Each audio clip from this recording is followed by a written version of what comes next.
You're listening to the AZ Wildcats podcast. I'm Mike Luke, joined by Jason Scheer. Hello, Jason Scheer. Are you still mad at me? I'm always mad at you, Michael. All right. Jason, why were you mad at me? We need to get this out of the way right now. I don't remember. All right. Well, you know what? That's generally, you're an irritating person when somebody doesn't even remember why they were mad at you. But let's get down to business right here. Kerr Kriisa has moved on. What will be, did this take you by some, I know all the answers to what I'm about to ask you, but the people out there want to know, did this take you by surprise? What is Kerr Kriisa's legacy at the University of Arizona, and what's Arizona's next move? How about that for 3-1s right there? Jeez. It didn't come as a surprise. I think we started to get the vibe as soon as the season ended in the locker room. Kerr wouldn't really give Kerr wouldn't give a clear answer as to whether or not he was coming back. And I think, you saw what I saw, what we all saw, is that Kylan Boswell needed more minutes next season. And so naturally, if you're going to give someone more minutes, someone has to get less minutes. That would have been Kerr. And it kind of was a mutual decision. We'll call it a mutual decision moving forward. And, his legacy is an interesting one because the tournament success wasn't there, but he's also a guy that led the conference in assists, hit a ton of threes. I think that his win-loss record speaks for itself. Yeah. And so I think people are kind of soured on him now. And a lot of it, I think, is actually going to depend on what Boswell does. If Boswell leads Arizona to a Final Four or an Elite Eight or whatever, that's actually going to hurt Kerr's legacy in a way. If he doesn't and Arizona struggles a bit with Kerr, I think it'll help it. But it's going to be interesting. It's hard to say what Kerr's legacy will be just yet. Yeah, to me, and I think a little bit of the problem is because a lot of times people would say, "Well, just move him off the ball." Kerr at the 2 is dicey because he's a little undersized. He can't really, he's certainly not a great defender, and not sure that he's necessarily the shooter to be able to make up for it. I will say this though: at Arizona, we have high standards. The great Shane Diefenbach behind the scenes said he would gladly take Kerr Kriisa at ASU, but like you said, I wish him nothing but the best. I think that history will be kind to him. Where do you see him going, Jason Scheer? I think it's from what I understand, nothing's done until it's done, but Xavier looks like the spot. He's David Miller's an assistant over there. He's been close with Kerr throughout the years. He was actually here at Arizona. Obviously, Sean Miller recruited him. I would be surprised if it's not Xavier. They're losing guards. It just makes a lot of sense. All right, Adama Bal now. That's the next one that one thing that we've talked about here with Tommy Lloyd is, and by the way, I am not still in Sacramento right there, stat freak. You can be nice to me right now. But the one thing though with Adama Bal is that, I think Tommy Lloyd has proven that he can develop talent pretty well. I mean, we've seen it. Guys have generally gotten better here. And Adama Bal, just for whatever reason, didn't really make that next step. I was very hopeful for him coming into this year. I was hoping that he would be able to slide into a role where he was getting you 7-8 points per game, something like that. And it just never really happened. And you know what? Sometimes guys just maybe need to change the scenery. They aren't that good. What's your take on Adama Bal? Yeah, I mean, I think the expectation for everyone, including the coaching staff, would be that he had a role this season. And basically, Tommy Lloyd laid it out a few months ago and said that Adama just didn't really do the small things. Wasn't rebounding, wasn't passing well, wasn't defending. He would come in and be a jump shooter, which is fine and great, but you got to be able to do the little things. And Adama just never really picked up on his role. I mean, it had to be more than just a guy that shoots jump shots. There's more to it in Tommy Lloyd's system. And for whatever reason, Adama never got comfortable, never kind of took that next step. And you can start seeing it in kind of the way he acted and his mannerisms, like a month ago or so, where he kind of just checked out a little bit. Like it looked like he checked out. Yeah. And so when that happens, it's time to move on. And I'm really curious to see where he goes. But, in order for him to succeed at this level, he's going to have to figure out how to be able to contribute in other ways. All right. People making fun of me. Is that ladder for me to get into the freezer? Be nice to me. Be nice to me right here. I'm a sensitive person. Okay. All right. We do need to dispel a vicious rumor put out there by Jason Scheer, though, on his message boards at Wildcat Authority. Jason Scheer is trying to push Dylan Anderson out the door. We're not going to allow this to happen, Jason Scheer. Take it back right now. I think if here's the thing, and maybe you'll agree. I got you. No, let's say Arizona goes out, which I think they're going to do, and adds a couple more posts. You never know.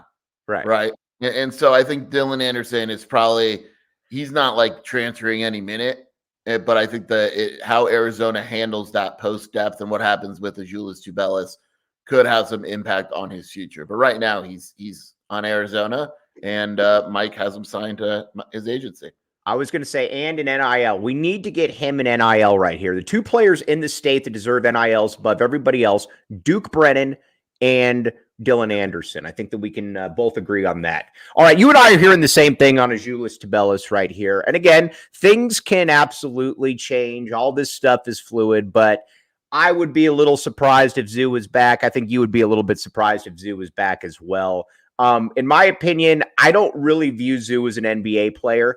I just don't think that his game necessarily meshes because he's not really a shooter, not the toughest dude in the world, but he can make a lot of money overseas and he can be a legend overseas. So I get it if he has decided to move on. Yeah, I mean, nothing's finalized. You know, who knows what the NIL package they'll put together for him is, but right now, I from what I understand, it's a matter of you just wanting to kind of get paid to play basketball, and he's at that part where he's only going to get so much better in college. Like when you look at his game, he's not becoming a better defender. It's just not in his DNA. So you look at him and you say, okay, the one thing he could probably improve on is three-point, right? Maybe add a little more range to his game. But even then, and NBA teams aren't going to go crazy if he hits 30% from three, averaging one a game or whatever. Right. He kind of is what he is. The lack of intensity and defensive ability will hurt him in the NBA with teams. I don't think that he gets drafted. Maybe some team takes a chance late in the second round on him, but he's not a first round pick. And so he goes overseas and he has a very long career and makes a good amount of money, and he might just be ready for that. I always say this, and this is Steve Rivera's quote, but I'm going to steal it from Steve Rivera, although I'm not stealing it from Steve Rivera because I'm giving him credit for it. But I would love to have Azuolas Tubelis' future. So just remember that. Same thing with Kerr Kriisa. I'd love to have their future. So all of this is said, obviously, with a silver lining. Now, let's see here. Stat Freak back in here. Jason, if Lloyd's plan goes according to plan or close to it, is the ceiling of next year's team higher than this year's was? I think that good question. Tommy has a very clear understanding of what went wrong this past season. And there's a lot of stuff that would have to happen for it to have a higher ceiling. But I do think the ceiling could be higher, but I think the floor will be lower. Tell people what you told me, though, when we were talking on the phone, because I think you actually were right on this for once about there's something to be said, maybe you take a little bit of a step back in year 3. You get the own guys on your roster and it's not like you're going to stink in year 3, but then you go ahead. Sorry, I explained everything. Basically what I said is, Azuolas coming back would obviously be great, but you'd still be replacing him after next year. And you would still be kind of limited if all the guys came back. So maybe you take the mindset of, you know what, let these guys leave. Let me bring in my own guys that are multi-year. Let them learn the system. And sure, we may not be as good next year, but the year after, when I have these guys and I'm adding those freshmen, we're going to be really, really good. So it kind of just starts the process a little bit earlier, and you take a little bit of a step back. I'm not sure Tommy's going to do that. I know that they have a plan of guys that are in the portal or will be in the portal mixed with some international guys. And I believe that they think if everything goes accordingly, they're going to be a very good basketball team next year. All right. And to be clear here, I put this out there yesterday. He is not in the portal. I don't want to get Jason Scheer getting into trouble on this one. I was merely mentioning Caleb Love as the type of player that you're looking at. That's all I was saying, Jason Scheer. So we don't tamper around here. There is a rumor he is going to enter the portal, though. But a guy like that could create his own shot would be interesting, though, correct? Bigger guy, a little bit more athletic? He shoots a lot. But the difference is he does other things and he gets to the line. But I'm not sure. We'll see what he does. And there's other. I'll say this: when the tournament ends, there's going to be a lot of guys that go into the portal that clearly aren't there yet. It's going to take a few weeks, and you're going to see little, 5-10 entries a day that intrigue you. But once that tournament ends, I'm very confident in saying there's going to be a bunch of guys that Arizona is going to go after. All right. Now, time for the reads right here. Mountain Mike's Pizza. Now, Jason Scheer can attest to this as well. We were up in Sacramento, and I saw a Mountain Mike's Pizza up there. Mountain Mike's is national. It's not just at Oracle and Wetmore, Jason Scheer. You saw it, I saw it, and it was bustling, correct? Correct. All right. Now, you might say to yourself, Mike, what can I do for Mountain Mike's Pizza? Well, it's not what Mountain Mike you can do for Mountain Mike's Pizza. It's what Mountain Mike's Pizza can do for you. Here's the deal. Head over to mountainmikespizza.com and to their Chandler, Mesa, or Tucson locations to place your next order. Reminder, new Diehards get a $50 voucher upon signing up. And Tap and Bottle watch parties. All right. Our good friends, as you know, Scott and Rebecca do a great job downtown. Support local. Go downtown, or you can go up to the Northwest location and check it out. Very good food, or excuse me, they don't have food. Very good drinks. Food trucks generally outside. Really good people there. Check it out. Tap and Bottle. All right, Jason. Now, looking at the transfer portal, I like the kid from Merrimack. Am I wrong? That's the kind of guys I want. Yeah. I mean, you want to. He's a little undersized, but he's tough. He's athletic, and yeah, these are the kids that you want. You want a kid that like with Merrimack, people don't realize they won their conference. They just weren't eligible to play in the NCAA tournament, and he was good. I mean, he's legitimately good, and you want these tough kids that have a multiple of skills. They aren't just good at one thing, and so that's a guy that I would keep an eye on. Graham Ike from Wyoming is a guy that I would keep an eye on. There's going to be guys that kind of pop up that Arizona's on. I don't know how this works, but you know a guy that I would love? Reese Dixon Waters. I thought he was I love Andy Enfield. You've admitted you were wrong on Andy Enfield and that I was right on Andy Enfield. But I do like Reese Dixon Waters. About 6'4", can create some of his own buckets. Lloyd's a better coach offensively, just like he's a better coach than Hubert Davis. I'm cool with the Reese Dixon Waters. I don't know how exactly that would work in conference and whatnot, but I would be more than okay with that. Yeah, doesn't matter anymore. I've heard UCLA is going to be a factor there as well. He'd be a good fit there. I like the kid a lot. He's athletic. He may want a starting position. He still played 25 minutes a game, so it might just come down to what type of role he has, because even though you love Andy Enfield, I think you would agree that he misused Reese Dixon Waters. So I like him a lot. Tough kid. He can shoot, defends. I don't know if I want him playing 35 minutes a game, but if he wants to come to Arizona and have a role, I would absolutely bring him on. All right. Teron Armstrong, kid out of Cal Baptist. He's got a little bit of an urban legend, to be honest with you. I'm okay with him.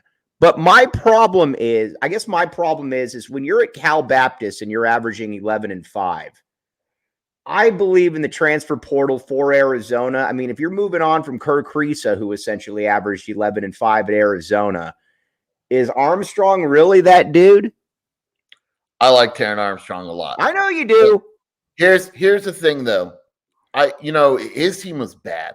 Cal Baptist is bad. So if he's averaging 5 assists on a really bad offensive team, can we add 5 assists on Arizona? So you think he averages 10 assists if he comes to Arizona? That's what you just said. I think he could absolutely average 7 assists on Arizona. Mm-hmm. And he's a 6'6" point guard. Right. He's a little slow defensively. I'll give you that. He's not the best shooter. But I do wonder how much of it was when you played when Arizona played Cal Baptist 2 years ago, the plan was we're taking Teron Armstrong out of the game no matter what. At Arizona, you couldn't do that. And so I think if you surround him with better players, his numbers will go up. Again, I don't know if I want him playing 35 minutes a game, but I think if you had him next to Kylan Boswell and you had him playing 25 minutes a game or so, he's a great pickup. All right, we were talking about this offseason was going to be big for the Tommy gun. And essentially, you're going to find out a couple different things. Did he have a little bit of toughness? And by toughness, I mean, would he be able to make some tough decisions? Now, again, he definitely didn't run Kerr Kriisa off, but I think he probably said that, like you said, your role's going to change a little bit. And you know what? He obviously really likes Kerr the kid. So that, that obviously was a check mark right there. But then the next thing is, what kind of players are you going to start bringing in then? Because we've seen now 2 times in a row where Arizona just, let's be honest, Arizona needs some dogs on the court. You didn't have any of that. You didn't had guys that really embraced the moment. That's going to be the next step for me. What kind of players are you bringing in here? And by the way, I am a big fan of KJ Lewis. I think you guys have him criminally underrated, and I expect him to outperform expectations. Your buddy KO was the first one that I heard this from. Then I've heard it from multiple coaches. They call him, I can't say the whole word, but they call him MFers. Guys that if when the going gets tough, they're right there. The other coach is calling him an MFer in a bad way. You're calling him MFer in a good way. You want those guys that are going to dive for loose balls. You're TJ McConnell's. Yeah, you're in Arizona just didn't have it. I mean, they just did not have those guys on the roster. And that's what they need. Like, basically, you don't want to see a situation where they go in the NCAA tournament and they get punked. And Princeton punked them. And Houston did the same, where they didn't look like they belonged on the same court because they just had no toughness. And so that's something where when you go in the transfer portal, you want toughness. And I think Tommy realized that. And that's one of the reasons why we're seeing roster turnover. And I think he understands that. But now it's a matter of bringing those guys in and really kind of, I don't want to say changing the culture, because I don't think the culture is bad, but figuring out what went wrong and fixing it. And I think Tommy Lloyd is on his way to doing a nice job of that. All right, Henry Vasar. This is the Tommy Lloyd said something to us, I think, behind the scenes one time that still resonates with me. And where he said to both of us, he said, sometimes with big men, they're different than guards. They're different than perimeter players, that they can struggle. And then one day they just get it. The game slows down for them. They get better. This is a big, big offseason, pardon the pun, for one of our peaks right here, because he's going to be back. But you watch him, he always, to me, should be a shot blocker. If he can learn to finish around the hoop a little bit better, again, I would like to see Henry be able to take that next step to be kind of a 10-6 guy with maybe a block and a half, something like that. Yeah, the biggest issue they had with Henry last season was his confidence. He lost it at one point, and basically he was unplayable because if he made a mistake, he was done. And if he made any more mistakes, you worry about losing him for the whole year. They have to be able to build that confidence. I would be surprised if he doesn't have a much bigger role this season. I think he puts in the work. They work on his confidence and all that. But like you said, it's a big season for him because that opportunity is going to be there, and he has to be able to produce. This is a guy that came in pretty hyped. Didn't maybe hyped by you. Yeah, sure. And didn't meet expectations first year. And he's got to kind of get closer to those. He doesn't have to come out and dominate. But like you said, a 10-6 type of guy would be outstanding. All right, we're going to make fun of very bad reporting here and conference realignment talk here in just a second. But first, Jason Scheer, have you been to Circle K before? I have, actually. I've heard of it. All right, Circle K. Here's my read for it. We agree that the worst intersection in Tucson is Oracle and Grant, correct? Yes. All right. There's a Circle K there. There is also a Circle K in the richest parts of town on the north side. Circle K is here for the people. They are everywhere. They don't make any judgments. They just want your business and they want you to leave satisfied. So here's the deal. We're excited to partner with our friends at Circle K to kick things off. We've teamed up for an amazing giveaway opportunity. Text PHNX to 31310 to win a $500 gift card. See show notes for details. And again, Red Bulls, Monsters, buy 2, get 1 free, you name it. Polar Pops, they've got it. Check it out. Circle K and the 4 Peaks. Now, we're bemoaning the potential loss of one of the peaks. We're trying to keep the other peak here no matter what Jason Scheer is trying to say on his board. But here's the deal with 4 Peaks right there. You've got You can go to their Tempe location and you can see Shane Diefenbach most likely up there. Shane Diefenbach would be up there. They have show parties up there, but more so than anything, they have an NFL draft party. New coach, new GM.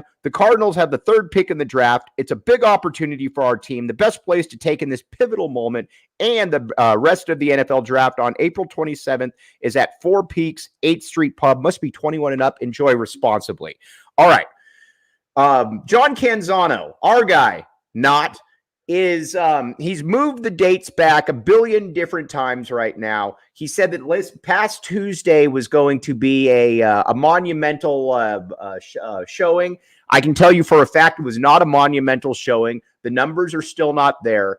Kliavkoff is now trying to go back to media people, trying to get more information or trying to get more money. Meanwhile, the people with the real reputations out there, the national people, the people respect, your Dennis Dodds, your Marchons, they are saying that Fox right now is out. Meanwhile, Canzano is still trying to push it.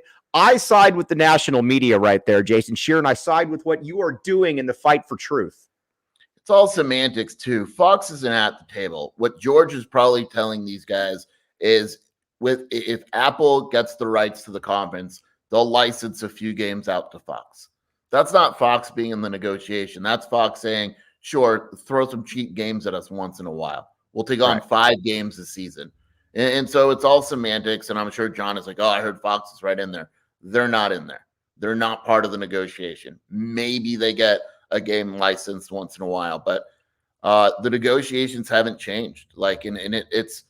It's funny because all the Big 12 people get called all these nicknames and all that, but the worst reporter in all of this is a Pac-12 reporter, which is Canzano, which told us that it would be done August 6th, 2022.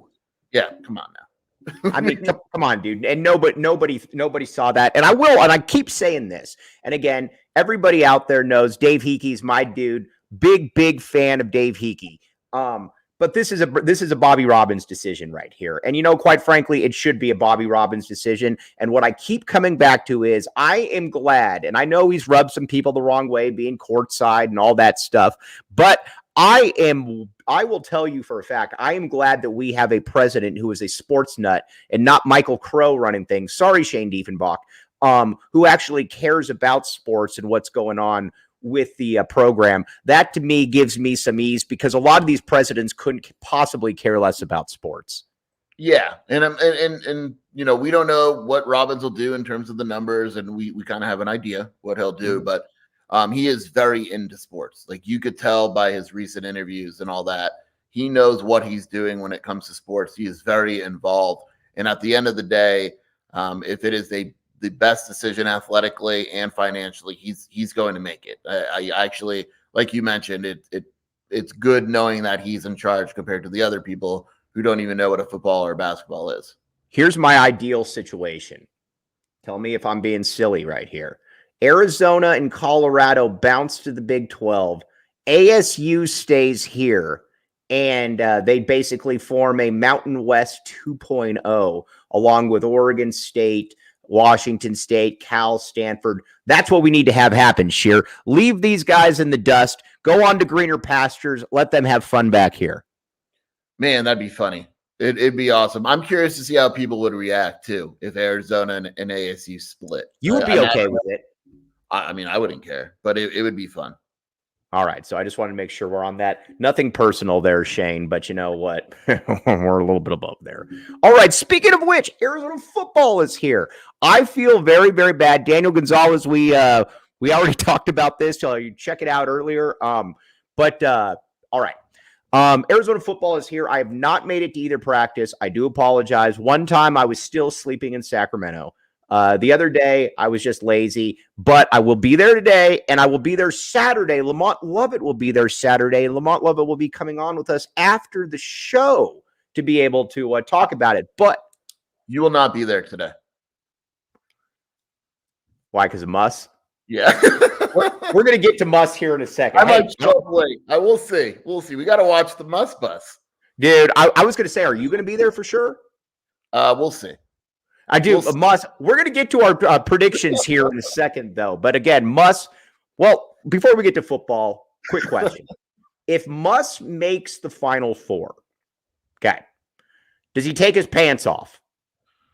If Muss makes the Final Four and I'm the AD of Arkansas, I'm putting security around him right away to make sure I don't have to fire him 10 minutes later.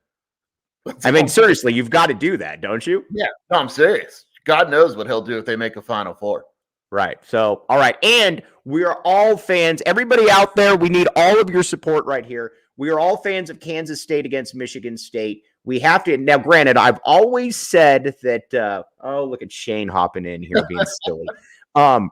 We've always said, though, that I've always said that Michigan State's kind of the one outlier in basketball. It's kind of like Ohio State in football, but still the nonsense has to stop. We all need Kansas State to win. A further death knell to Big Ten basketball, Jason Scheer. Yeah, and I love Kansas State. Future Big 12 teammate, Kansas State. It's going to be – Kansas State has like 3 or 4 guys from New York, and they're playing at Madison Square Garden. So I'm really curious to see how that one Shane makes a good point, though. If Arkansas wins, will ASU claim it partially because of Muss? That's Shane. You should hop in on that one. That's actually a pretty good. Yeah. Do you claim if you make a Final Four, do you claim credit for that title because he was on the? By the way, can you imagine being ASU and having Muss on your staff and not hiring him, but hiring Bobby Hurley instead? Hey, we like Bobby. I know we do like Bobby. I thought honestly, and our good buddy Kyle Dodd went off on Twitter this past weekend. It was. We don't like what happened to him, but I definitely like Kyle Dodd's passion. If I'm ASU, I'm okay with Bobby Hurley because, again, you're probably going to get into the play-in game. You're going to be no, we do not claim it. Well, Shane, we are rooting for the same side. We're both backing well, I don't know what we're backing right now. Backing the Muss. Back the Muss bus. We're all aboard the Muss bus.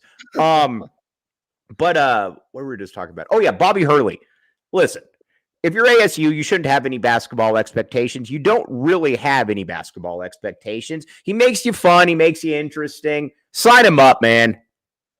And the thing is, if you fire Hurley, who knows what you're going to wind up with? At least with Hurley, you know what you have, and you'll have a competitive team and get in the tournament, and so be it.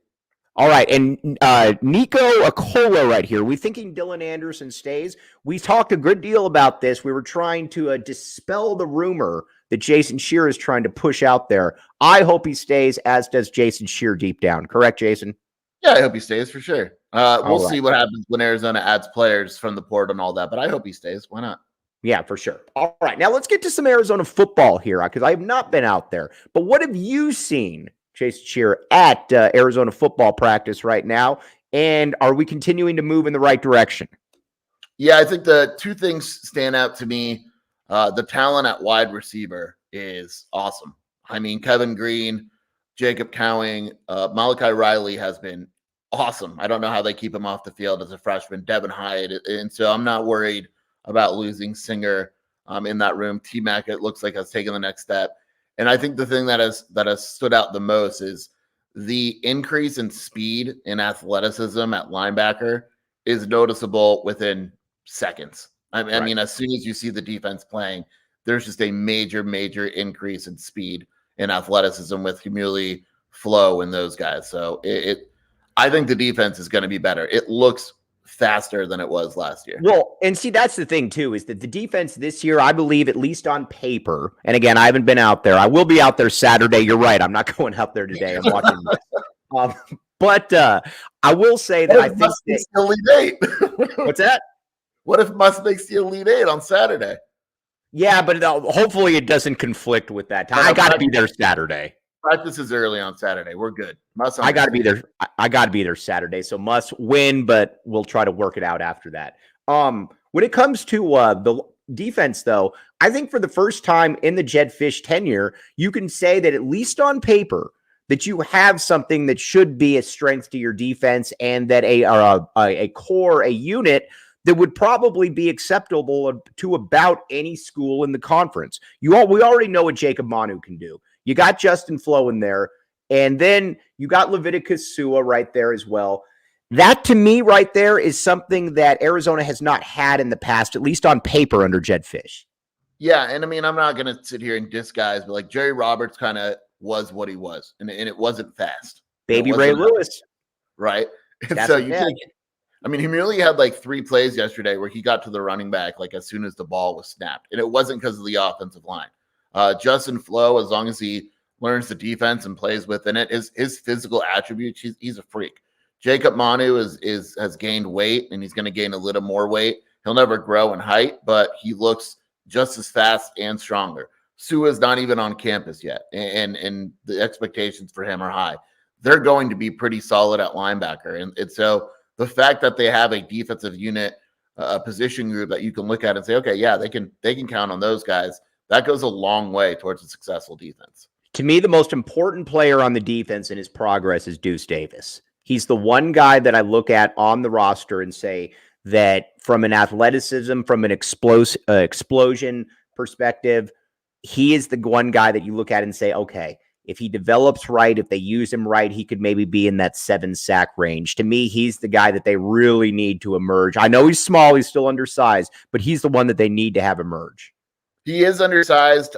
He looked bigger when we interviewed him the other day. On Tuesday, we interviewed him. So he has gained some weight. He'll be around 250 when the season starts, which doesn't sound like a lot, but I think he came in at like 210 last year. He was, but yeah, he's a guy, they need that pure pass rusher. And ideally, he's going to be that guy. And so you're ready for him to kind of take the next step and become that pure pass rusher, which honestly they haven't had in quite a while. All right. Back to basketball real quick. Do we know why Oumar Ballo was in San Diego? What was he doing? I have no idea. All right. But sounds like it's okay. Yeah. We will speculate though. All right. I haven't heard anything about him transferring. That one would be a large surprise if he announced that he's leaving based on what I heard 48 hours ago. I think that would come as a surprise to everyone, including the coaching staff. He would be a big surprise, literally and figuratively. All right. You know what I'm excited about this Arizona team too? The running back core. I love it. You got 3 dudes that can play. And that's not even including Fam, Speedy Luke, who they're going to be using everywhere. Michael Wiley is obviously a beast. We know that. Jonah Coleman is putting up weight lifting numbers that we haven't really seen around here. Leader of men, stat freak. Yes, that is Oumar Ballo, our leader of men right there. And then you've also got DJ Williams, who's probably the physically most talented dude out of the 3. I love what they've done at the running back position.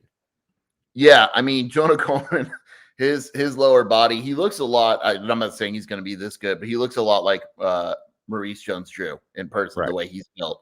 DJ Williams has looked good. They still got some freshmen coming in, but you know that core that they have, Wiley, Williams, Coleman, they're going to be fine. Like that group, I don't worry about at all. They were practicing a lot of route running yesterday, so maybe they're going to get them involved in the passing game a little bit more. But Scotty Graham is awesome. Scotty Graham coaching the defensive line a little bit as well, by the way. Scotty Graham, also a charter member of the Back the A movement. When I tell you that Scotty Graham has tweeted out Back the A to me probably about 15 to 20 times over the past 3 to 4 months, I am not lying. Am I, Jason? No, good dude. Very good dude. I asked him what his secret was to his running backs not fumbling the ball, and he said, I can't tell you. Come on, man. All right, whatever, dude.